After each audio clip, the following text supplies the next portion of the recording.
سلام بینندگان عزیز، سلام دوستان محبوب، سلام آنهایی که توجه به برنامه‌های تلویزیونی ورزش دارند.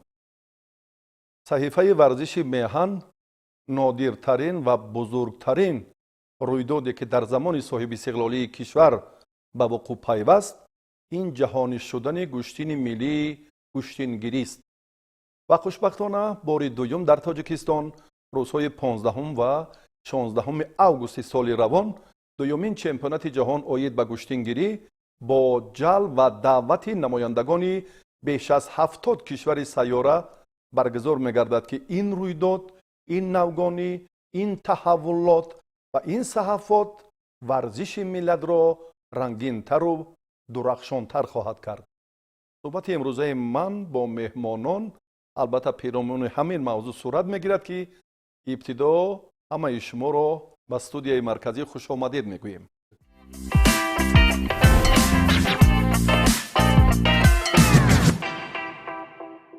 اکرام و عزت وطنداری در مد اول است.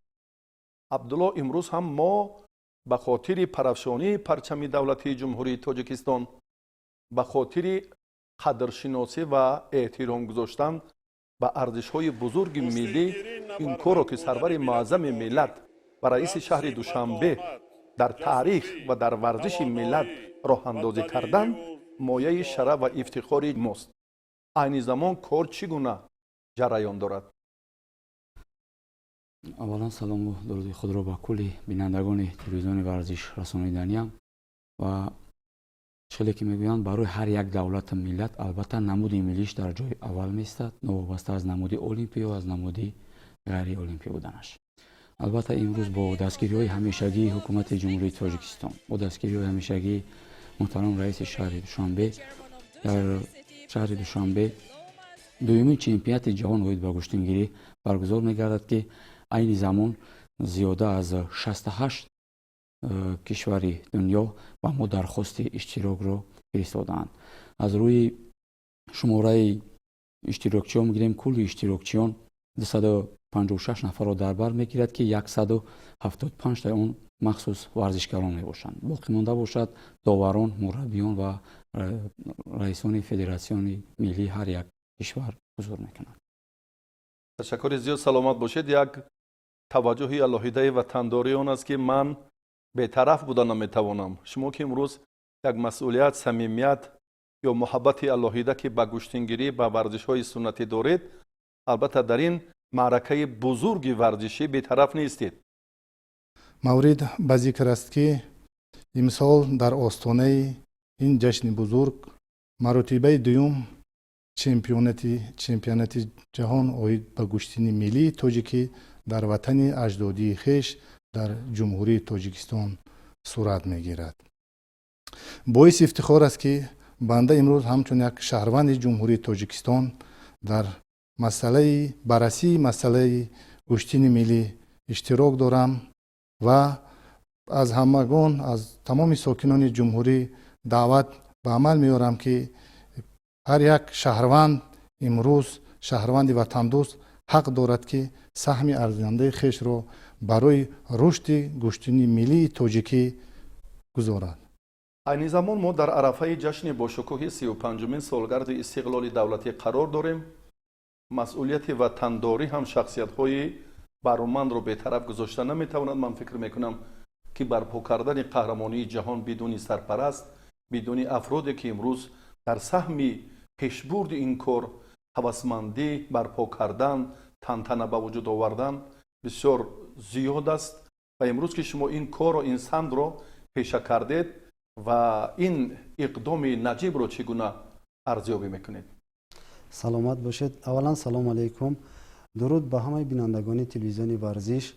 ما شخصا نمایندگان شرکت تاس اینترنشنال افتخار از آن داریم که همچون سرپرست کل در این چاره‌بینی مهم جمهوریوی، یعنی بلند برداشتن سطح گوشتی ملی، سهم خود را میگذاریم.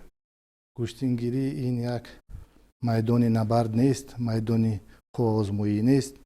در برابر همه این میدان گوشتین، این یک میدان جوانمردی است، میدان وطن دوستی است، میدان متانت است و میدان معرفی جمهوری تاجیکستان است و میدان پرچمبرداری هر یک شهروند جمهوری تاجیکستان است.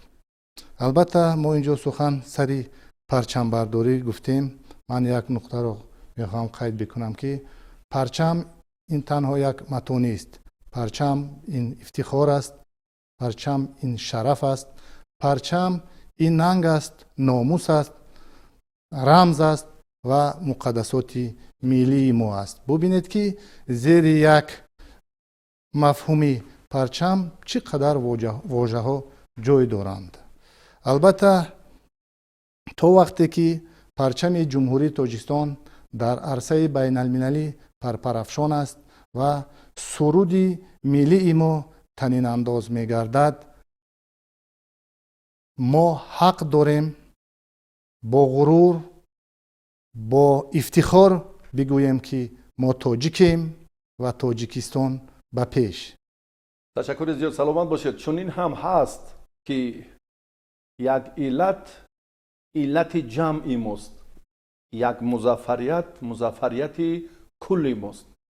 بهر آنه که این مشکلات رو ما برطرف کنیم، بهر آنه که باز نمایندگان کشورهای دیگر رو به تاجیکستان جلب کنیم. اینجا البته چون گفتید که گوشتینگیری تنها رقابت نیست، در حقیقت چون این هم هست، هم یک جزء جدا نشونده فرهنگ ما گوشتینگیری، وسیله دیگر معرفی تاجیکستان محبوب، وسیله دیگر جلب آن نمایندگان کشورهای 70 دولت دنیا که از کار و پیکار ما، از دولت ما، از جلب آنها باز به خود سمت فعالیت کارهای سیاحی تقویت دیگر می‌یابد یا توریسم انکشاف می‌یابد و وسیله که اکنون ما از این پیوسته افتخار میکنیم برپا کردن قهرمانی جهان در تاجیکستان است. عبدالله فکر میکنم این یک فلسفه علاهیده را دارد که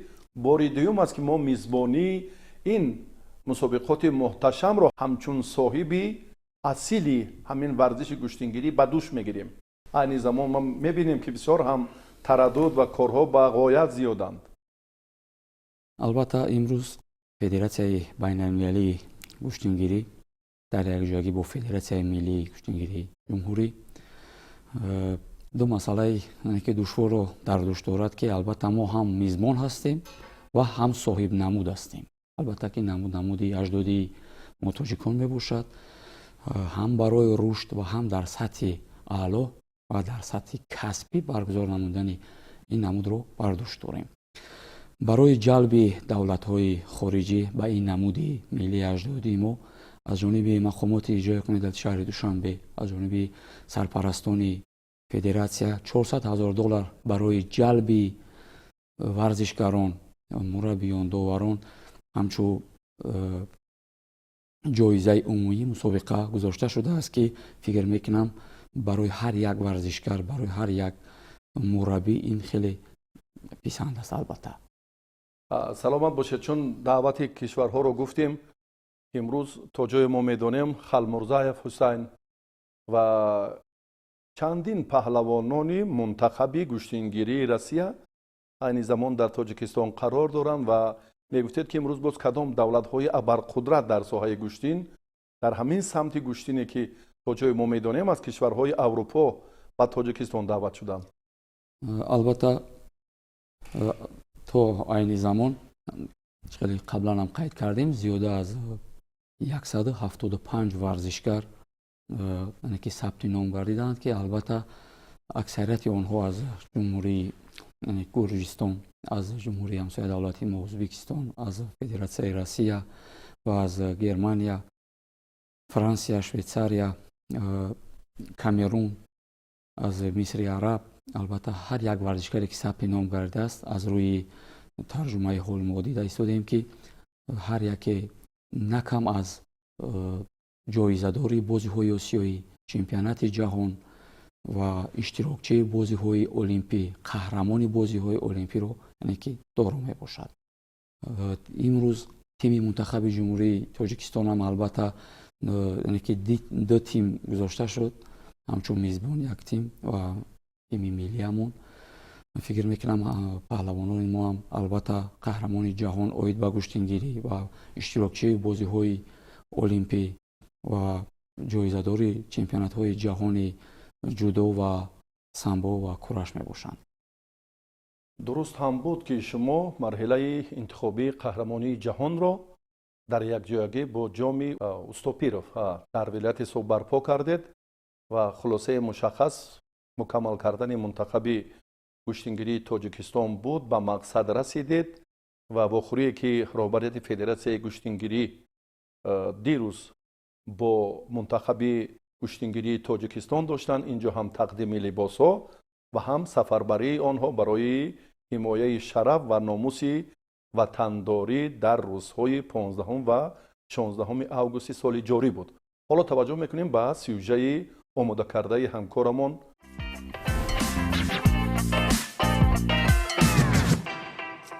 дар доираи омодагӣ ба дуюмин чемпионати ҷаҳон оид ба куштингирӣ ки рӯзҳои 15 ва 16 августи соли равон дар шаҳри Душанбе баргузор мегардад, дар толори гӯштини миллии донишгоҳи тарбияи ҷисмонии Тоҷикистон вохӯрии роҳбарияти Федератсияи гӯштини миллии Тоҷикистон бо ҳайати мунтахаби кишвар баргузор шуд. зимни вохӯрӣ ҳамаи паҳлавононе ки Тоҷикистонро дар ин мусобиқаи бонуфузи байналмилалӣ намояндагӣ мекунанд, дастуру тавсияҳои ниҳоии мураббиён ва масъулони федератсия пешниҳод гардида, аз варзишгарон даъват ба амал оварда шуд ки бо эҳсоси баланди ватандӯстӣ, масъулиятшиносӣ ва иродаи қавӣ шарафи кишварро ҳимоя намоянд. омодагӣ дар чемпионати ҷаҳон дар мусобиқаи ҷумҳуриявӣ ки дар шаҳри Хуҷанд шуда гузашт як моҳ пеш, мусобиқаи интихобӣ ва ҷоми устопиров дар шаҳри Хуҷанд гузашт. аз он ҷо мо ду дастаро ба чемпионати ҷаҳон барои чемпионати ҷаҳон интихоб кардем ва 12 нафар ки дар ин чемпионати ҷаҳон 6 вазн иштирок мекунанд ва 12 нафар дастаи 1 дастаи 2 рӯйхат ба чемпионати ҷаҳон гирифтанд. ба тамоми тими мунтахаб мо бо котиби генералии Федератсияи куштингирӣ Абдулло Саидхоҷаев ба онҳо ҳамчун як имтиёз эълон кардем ки варзишгари ҷумҳурии Тоҷикистон, аъзои тими мунтахаб ки дар ҷоми раиси шаҳри Душанбе ҷои аввалро ишғол мекунад, аз ҳама марҳилаҳо барои чемпионати ҷаҳон озод аст ва рақами 1 дар чемпионати ҷаҳон аз дастаи ҷумҳурии Тоҷикистон куштин мегирад. ва хушбахтона Ёсин Бобокалон дар вазни 65 кило ва Наҷмиддин Мамадшариф дар вазни 78 кило, ду нафар ино ба гирифтани ҷои аввал сазовор шуданд ва рӯйхат ба чемпионати ҷаҳонро гирифтанд. ҳамчунин дар ҷараёни ҳамоиш ба паҳлавонони мунтахаби кишвар ки Тоҷикистонро дар чемпионати ҷаҳон намояндагӣ мекунанд, либосҳои нави расмии куштингирӣ тақдим карда шуд. тайёрияи мо хеле хуб буд. мо то айни забон машқҳои дастаҷамона хеле хуб бисёр гузарондем. бо устодони худ хеле машқҳои хуб бисёр гузарондем ва ман барои он дар чемпионати Тоҷикистон гӯштӣ нагирифтам ки роҳхати худро ба чемпионати ҷаҳони куштингирӣ доштам. дар ҷоми раиси шаҳр чемпион шуда будам ва то айни ҳол мо машқҳои дастаҷамона гузаронда истодем. тайёрияи мо хеле хуб аст барои мусобиқа. дар идомаи омодагиҳо ҳайати мунтахаб машқҳои дастаҷамонаро низ баргузор намуд. ҷараёни тамринҳо нишон дод ки варзишгарони тоҷик дар ҳолати хуби ҷисмонию равонӣ вориди марҳилаи ниҳоии омодагӣ гардида, барои ҳимояи шарафи Тоҷикистон дар арсаи байналмилалӣ иродаи қавӣ доранд. бахусус паҳлавони маъруфи кишвар ва яке аз умедҳои асосии мунтахаб Комроншоҳи Устопирён андешаҳои худро чунин иброз дошт. сарчашмаи ҳамаи дастоварди паҳлавонони тоҷик ин аз куштини миллии кӯҳанбунёди миллати бузурги тоҷик аст. чунки тамоми паҳлавонон гирем аз ҷоизадорони бозии олимпӣ, ҷоизадорони чемпионати ҷаҳон, чемпионҳои Осиё, бозиҳои Осиё, ҳамаш сарчашмааш сараввал аз куштини миллӣ шурӯъ карданд ва ман мусобиқаи интихобиро аввал шудам. хушбахтиш ин аст ки дар тамоми минтақаи ҷумҳурии Тоҷикистон намояндагон ҳастанд, ҳам аз вилояти Суғд, ҳам аз Бадахшон, ҳам аз шаҳру ноҳиятҳои марказ, ҳам дар тамоми водиҳо ҳастанд. қобили зикр аст ки Тоҷикистонро дар дуюмин қаҳрамони ҷаҳони куштингирӣ 24 варзишгар аз ҷумла 18 мард ва 6 бону намояндагӣ мекунанд. дар ҳайати мунтахаб қаҳрамонони амалкунандаи ҷаҳон, ғолибону ҷоизадорони мусобиқаҳои сатҳи байналмилалӣ шомил буда, аз онҳо натиҷаҳои баланд ва ҳунарнамои арзанда интизор меравад.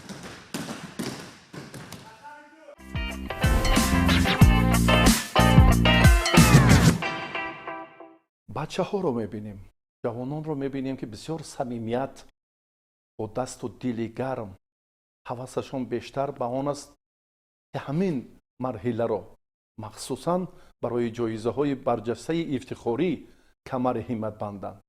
варзишу муттаҳидиву муҳаббату якҷоя шудани ин қадар кишварҳое ки мо мизбонии ин мусобиқотро ба зимма дорем. бубинед ки ҳамасола наврӯзи байналмилалиро ки бо ташаббуси ҳукумати ҷумҳурии тоҷикистон ҳамчун наврӯзи байналмилалӣ шуд, мо ҷашн мегирем ва дар давраи ҷашн гирифтани ин иди наврӯз бубинед ки дар саросари кишвари мо мусобиқаи гӯштини миллиро ташкил мекунанд ва паҳлавонони тоҷик худро дар майдонҳои гӯштин муаррифӣ менамоянд. хуш аст дар лаҳзаҳое ки ба суфраи зафар мебароем, хуш аст он лаҳзаҳое ки бо суруди миллӣ баланд садо медиҳад, парчам парафшон мешавад дар баробари оне ки паҳлавонон, мураббиён, устодони забардаст таваҷҷӯҳ ба омода кардани варзишгарон мекунанд, ба кори худ мекунанд. шумо ҳам дар радифи корҳои ҳамешаи онҳо як саҳме доред ки бояд ин чемпионат шукӯҳу ҷалоли худро дигарбора нишон диҳад. дуруст қайд кардед. ин ҳам бошад боз боиси як умед, як қадами нав, як илҳоми нав бахшидан ба ҷавонони кишвар мешавад. ин гуна мусобиқаҳое ки мо доир мекунем, махсусан гӯштини миллиро муаррифӣ кардан дар арсаи байналмилалӣ, ин боиси як илҳоми нав гирифтани ҷавонони мо мешавад ки дар оянда барои худ ҳадаф мегузоранд, парчамбардори миллат бошанд ва махсусан ҷаҳонӣ кардан, яъне брендӣ кардани гӯштини миллӣ дар арсаи байналмилалӣ мегардад. зиёда аз 70 давлати дунё моро эътироф мекунанд ва намояндагии федератсияи байналмилалии гӯштингириро ҳам дар кишвари худ доранд. ин бузургтарин навгонӣ дар варзиши миллат дар замони соҳиби истиқлолии кишвар ба вуҷуд омад. хизматҳои пешвои маҳбуби миллат, раиси шаҳри душанбе дар такмил додани ин самт ба ғоят бузурганд. ва мо таваҷҷӯҳ мекунем ки имрӯз бандҳои алоҳида ривоҷу равнақ ёфтанд. яъне якбора як самт, ду самт, 10 самт, аз ин ҳам бештару зиёдтар тавъам шудан, ба ҳам омадан ки имрӯз мо хушҳолӣ мекунем ва сарфарозӣ аз баргузории чемпионати ҷаҳон мекунем. чӣ мушкилот буд, чӣ бандҳоро шумо айни замон амалӣ кардед ва кадом нуқтаҳо то ин беш аз 10 рӯзи дигар ҳоло кораш нотамом аст? федератсияи байналмилалии гӯштингирӣ дар якҷоягӣ бо федератсияи гӯштингирии тоҷикистон барои дар сатҳи касбӣ баргузор гардидани дуюмин чемпионати ҷаҳон оид ба гӯштингирӣ якчанд масъалаҳои ҷиддиро ки ҳаллу фасл намуданд. албатта ин тағйироти кадрӣ дар федератсияи осиёӣ ва уқёнусия, ивази президентҳои федератсияи осиёӣ ва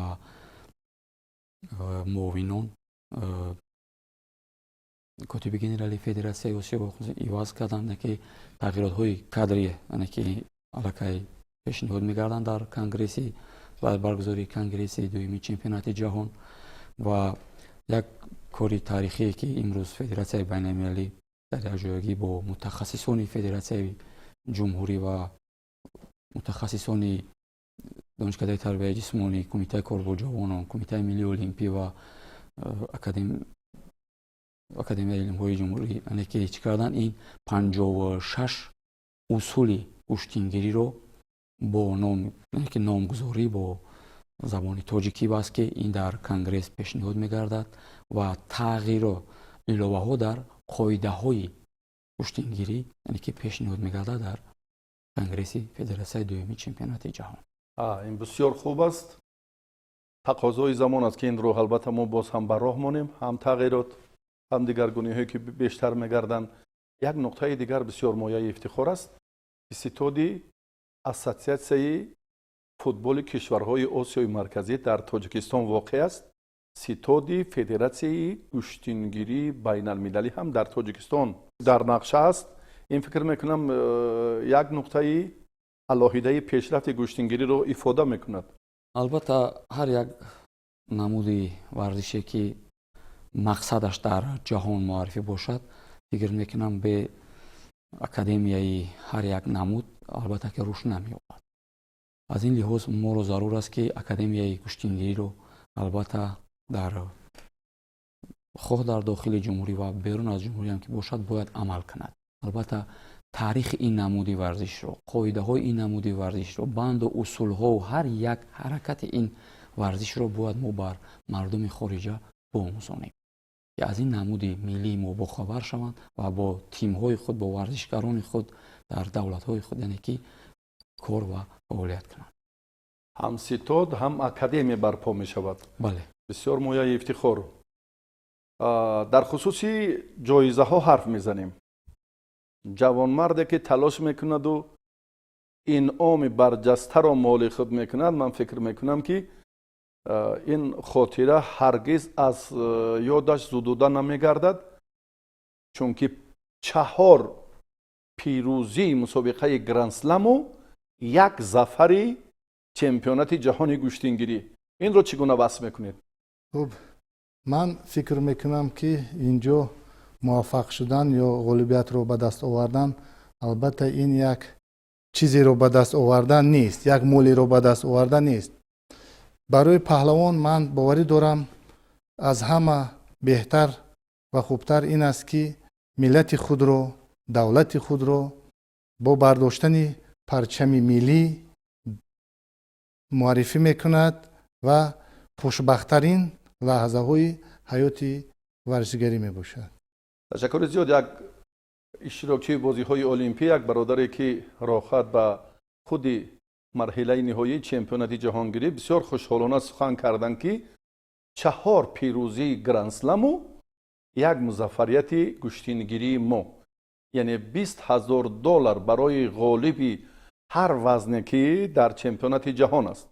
65, 71, 78, 86, 95 ва ҷамъи 95 килограмм миёни мардон. ва бонувон ҳам инҳо дар канор нестанд ва дар 3 вазн онҳо ҳам ба суфраи зафар хоҳанд баромад.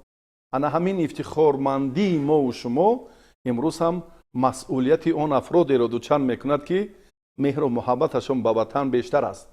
барои шахсан варзишгар ин баландтарин мояи ифтихор ва нуқтаи ҳадаф аст вақте ки ба ҷои аввал мебарояд ва парчамбардори миллату ватани худ мегардад. албатта аз ҷониби федератсияи байналмилалии гӯштингирӣ 20 адад айфони 17 Pro Max ба хотири ҷалби мухлисон ва болида гардани рӯҳи мухлисон гузошта шудааст дар лотареяи ройгони бурднок ки ба ҳар як нафаре ки бахташ омад мекунад албатта тақдим мегардад. муҳаббат мегӯем.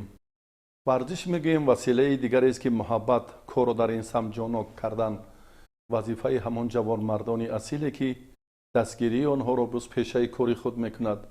дар раванди ин боз ҳам он ҷузъиётҳое ки барои барпо кардани қаҳрамонии ҷаҳон муҳиманд, онҳоро мушкилотро рафъ месозад ё бартараф мекунанд. ман фикр мекунам кори шумо дар ин замина ҳам хеле назаррас аст. хуб, чӣ хеле ки қайд кардем, албатта ҳар як нафаре ки як ҳувияти миллӣ дорад, як ҳиссиёти миллӣ дорад, як ҳиссиёти ватандӯстӣ дорад, имрӯз барои баргузории ин чемпионати ҷаҳон бетараф нест ва як саҳми арзандаи хешро мегузорад ва ширкати мо ҳам низ дар ин чорабинӣ саҳмгузор аст ва мо такрор ҳам шавад даъват мекунем ки ин майдони кӣ будани миллати тоҷикро маротибаи дуюм дар ин варзишгоҳ нишон медиҳем. хуб, мехостам ки як масъалаи дигарро камтарак равшанӣ андозам. дар баробари ҷавонписарон бубинед ки имрӯз гурдофаридони мо дар майдони набард ҳастанд ва мо аз ин имконият истифода бурда ба онҳо муваффақият, бурдборӣ ва комёбиҳоро дар соҳаи гӯштин орзу дорем 10 ва соли умед охир, дорем бале. ки парчами моро чун ҷавонон ба бештар аз ҷавонон баланд мебардоранд. дар вазни 57 70 ва ҷамъи 78 килограмм бонувон рақобаташонро барпо мекунанд. инҷо ҳам аввалин қаҳрамонии ҷаҳон нишон дод ки аллакай ҳавасмандон ё он гулдухтароне ки аз қаҳрамонии ҷаҳон аз чемпионати осиё дар риштаи ҷудо дар намудҳои дигари гӯштин ҷоиза ва натиҷаи арзанда доранд, ҳавасманданд ки ба тоҷикистон биёянд. инро ҳам як бори дигар таваҷҷӯҳи хосаи пешвои маҳбуби миллат такмил дод. кори ҳамешагии раиси шаҳри душанбе ҷиҳати боз ҳам барпо кардани иди муҳташам ҷолибтару шавқангезтар гардид. ин ифтихормандтарин саҳафотро чун гуфтем ки пешвои маҳбуби миллат имрӯз ҳам барои мардуми тоҷикистон ҳадя кард. таърихи 6000 сола доштани ин намуди аҷдодӣ қарнҳо буд ки ба гӯшаи нестӣ рафта буд ва эҳёи ин варзиш муҳаббати мардум барпо кардани қаҳрамонии ҷаҳон дар гӯшаи хаёли касе ҳам набуд.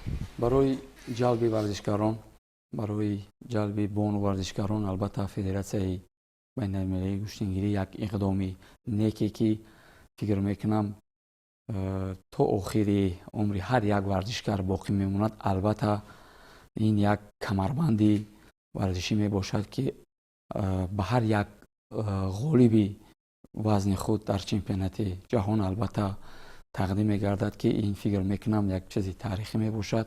албатта камарбанд аз худи мо аст, ҳарчанд ки дар дигар намудҳои варзиш ҳамчун камарбанд тақдим мешавад, лекин ин намуди мо албатта як намуди таърихӣ мебошад ки аз накам аз 5000 сол таърих дорад, албатта бо камарбанди худ. аз ин лиҳоз федератсияи гӯштингирӣ ба қаҳрамонони чемпионати ҷаҳон албатта камарбанди тиллоиро тақдим менамояд.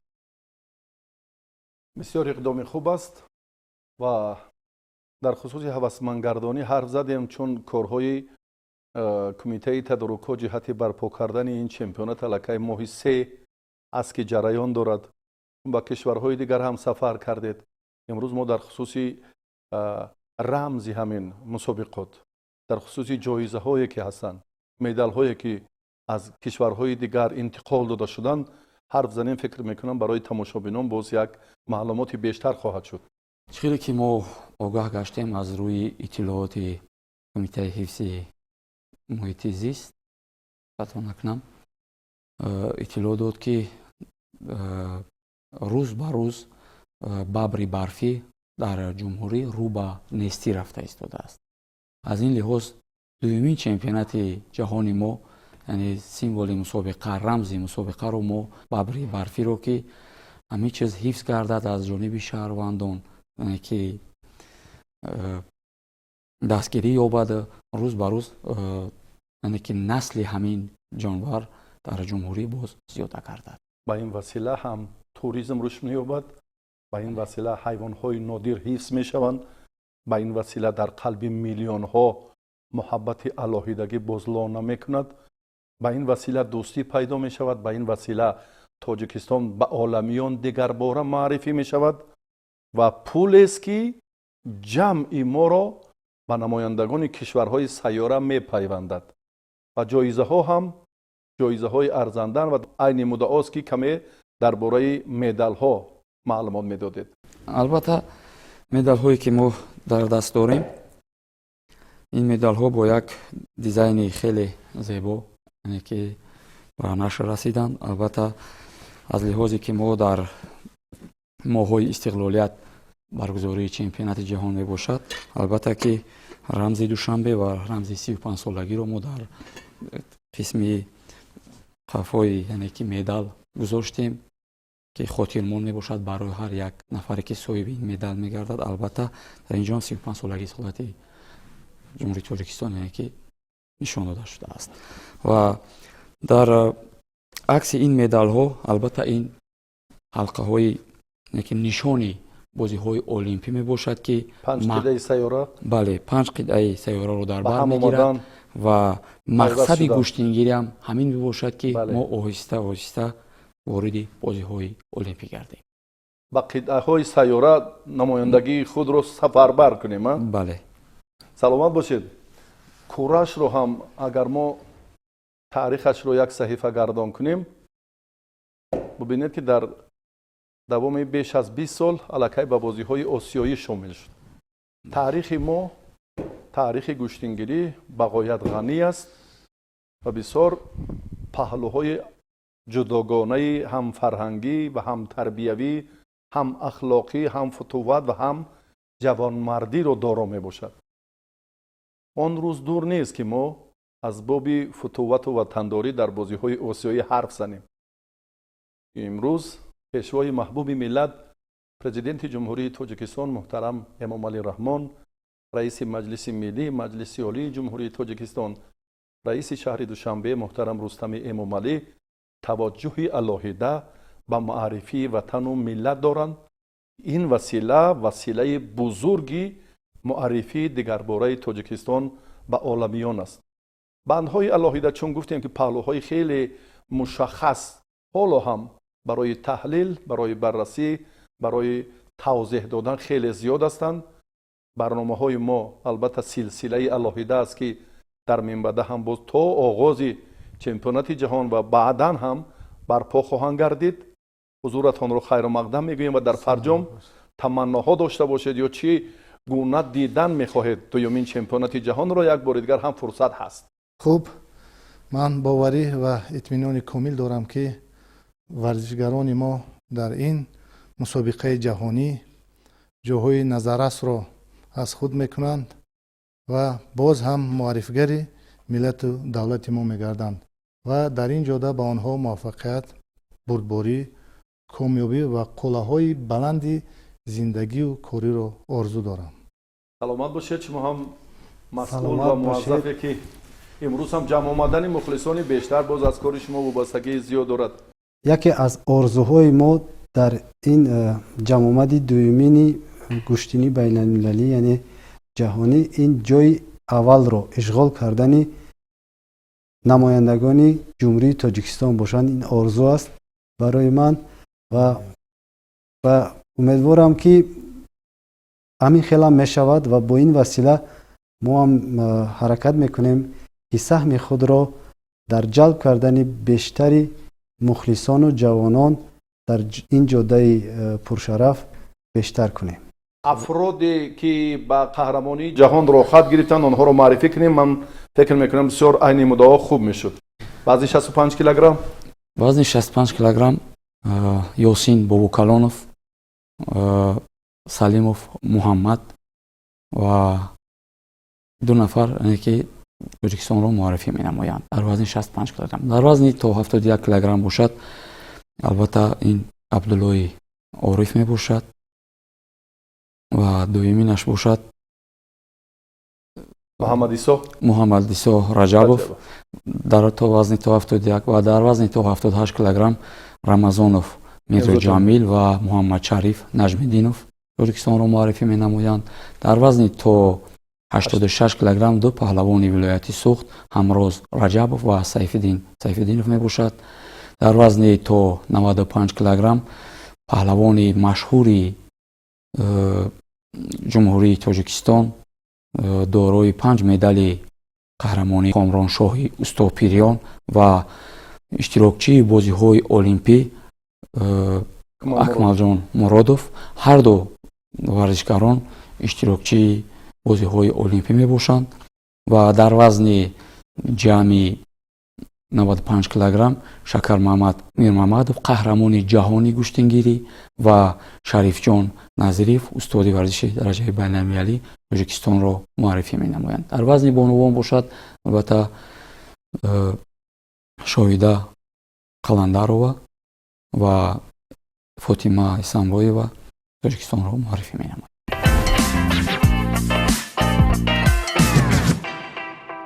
албатта миннатдоргии роҳбарияти Федератсияи байналмилалии гӯштингирӣ ва роҳбарияти Федератсияи гӯштингириро ба ҳукумати ҷумҳурии Тоҷикистон, ба мақомоти иҷрои ҳукумати давлатии шаҳри Душанбе ва ба Кумитаи кор бо ҷавонон ва ҳукумати ҷумҳурии Тоҷикистон ва ба он сарпарастоне ки барои